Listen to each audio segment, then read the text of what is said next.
Ingozi enyantisa igazi phakathi kwebhasi elithutha abafundi kanye nesitimela esidlule nabafundi abahlanu eMafube eMpumalanga. Labafundi kukholakala ukuthi abasesikoleni samabanga aphansi Moray kanye nesinye samabanga aphezulu.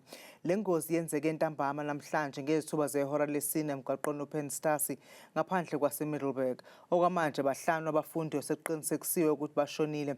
Lesibalo sisengakhuphuka bayishagalolunye abasindile. Abezimo eziphuthumayo kumanje basendaweni yesigameko bazama ukutakula abanye abafundi. Owengamele zokuphepha komphakathi eMpumalanga usendaweni yesigameko. We can confirm that at this stage 5 learners have lost their lives at the scene when a train and a scholar bus transport collided on the road R104 between Arnott and Wonderfontein. Because the scene is still very much active, we can say that we cannot at this stage ascertain the number of injuries, the severity of those injuries, but safe to say several emergency services have responded to the scene.